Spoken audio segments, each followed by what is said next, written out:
Hello and welcome back to my channel. मेरा नाम है लवली निगम और आज मैं आप सभी के लिए करंट अफेयर्स लेकर के आई हूँ 19th एंड 20th सितंबर का। यूट्यूब पे मेरा पेज है लर्निंग विद लवली करके, यहाँ पे आपको डेली करंट अफेयर्स की वीडियोस मिल जाएंगे। साथ ही साथ मैं शॉर्ट वीडियोस भी डालती हूँ जिसमें मैं गवर्नमेंट मिशंस एंड स्कीम्स का भी डिस्कस करती हूँ। आइए शुरू करते हैं आज का current affairs. To support micro, small and medium enterprises, helping them grow and reducing their need for regular loans from bank, the Andhra Pradesh cabinet has approved how much fund for this sector. तो recently Andhra Pradesh government ने approve किया है 5000 करोड़ का fund for MSME sectors के लिए, और इसका M है 2 million job creation, 2 million job create करना 5 साल में।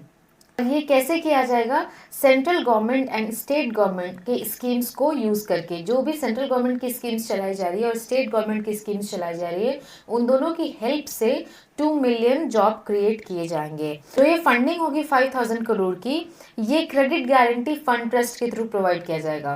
क्रेडिट गारंटी फंड ट्रस्ट के through. Credit guarantee fund trust government of India के द्वारा लॉन्च किया गया था, जिसमें कोलैटरल फ्री लोन दिया जाता है। Collateral free loan. Collateral free loan का मतलब क्या हुआ कि अगर आप कोई भी लोन लेंगे तो उसके बदले में आपको कोई भी सिक्योरिटी एज एन गिरवी नहीं रखनी पड़ेगी। ठीक है, नेक्स्ट।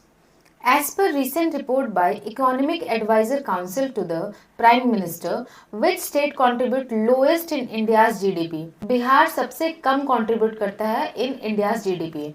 इस रिपोर्ट में बहुत ही शॉकिंग न्यूज ये आया है कि जो वेस्ट बंगाल है, जो 1960 में 10.5% कंट्रीब्यूट करता था जीडीपी में, वो कम होकर के 5.6% हो गया। तो सबसे बुरा हाल वेस्ट बंगाल का है, उसका परफॉर्मेंस बहुत ज़्यादा गिरा है। लेकिन जो साउदर्न स्टेट्स हैं, कर्नाटका हो गया, आंध्र प्रदेश, तेलंगाना, केरला एंड तमिलनाडु, इन स्टेट का परफॉर्मेंस बहुत ही अच्छा रहा है। कर्नाटका जो है ये अपने टेक्नोलॉजी के मामले में बहुत अच्छा परफॉर्म किया है, वहीं तमिलनाडु में इंडस्ट्रियल डेवलपमेंट बहुत ज़्यादा देखा गया है। ये सभी स्टेट जहां 1991 में बिलो एवरेज परफॉर्म करते थे, वही अब 2024 में इंडिया की टोटल जीडीपी का 30% कंट्रीब्यूशन इन स्टेट से ही आ रहा है। वेस्ट बंगाल में एवरेज इनकम ऑफ पर्सन 127.5% से कम होकर के 83.7% हो गया है। बिहार का कंट्रीब्यूशन कितना है? 4.3% इन जीडीपी। वही महाराष्ट्र का कंट्रीब्यूशन है 13.3% इन जीडीपी, और महाराष्ट्र में पर कैपिटा इनकम 150.7% है। Next, cabinet approves one nation one election recommendation. As per record, India conducted how many times one election for a nation in past year?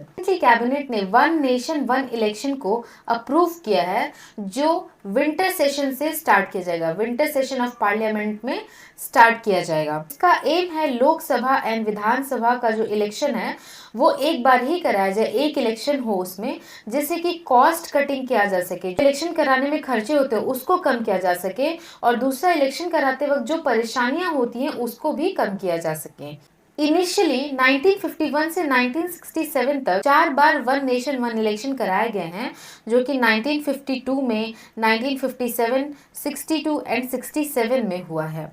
तो right option is 4।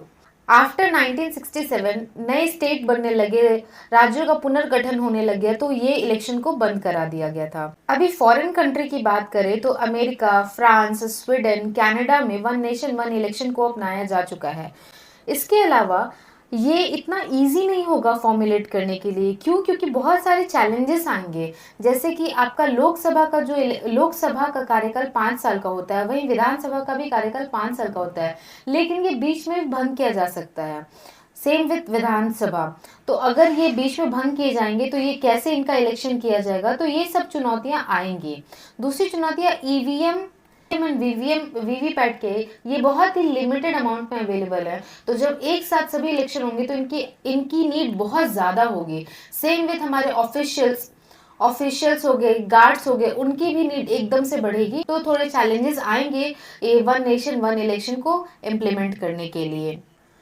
To establish Jan Aushadhi Kendra, coal-field site and selected hospitals, the Pharmaceuticals and Medical Device Bureau of India has signed an MOU with Coal India. This is approved by which ministry?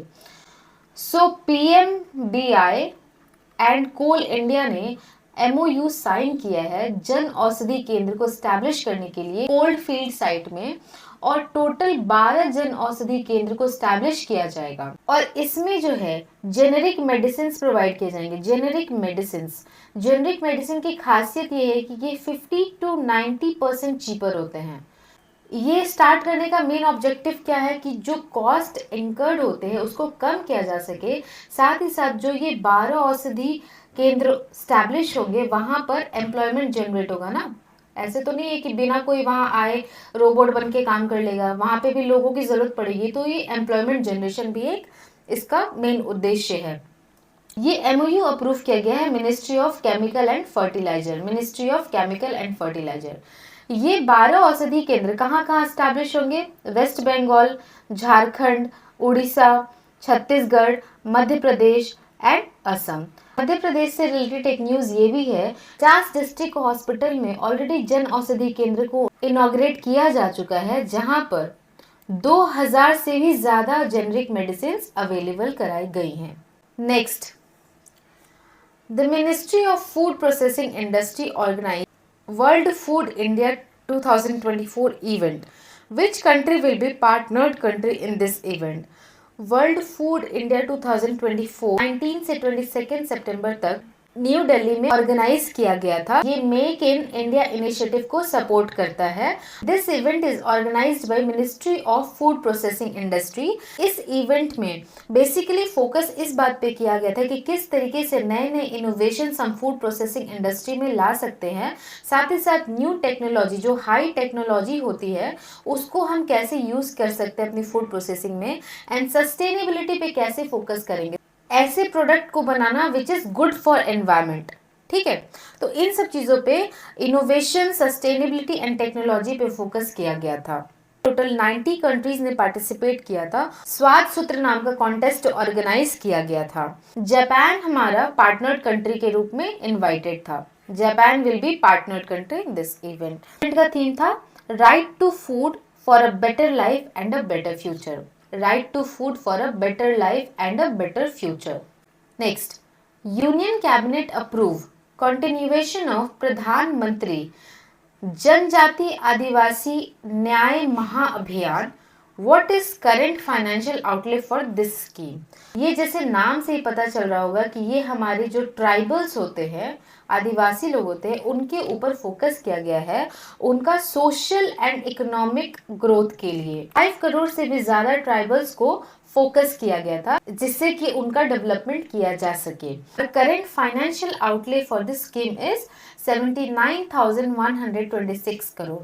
एक और चीज ध्यान देंगे, ये scheme 549 district, 2740 blocks and 30 state and UT में ये scheme को चलाया गया है।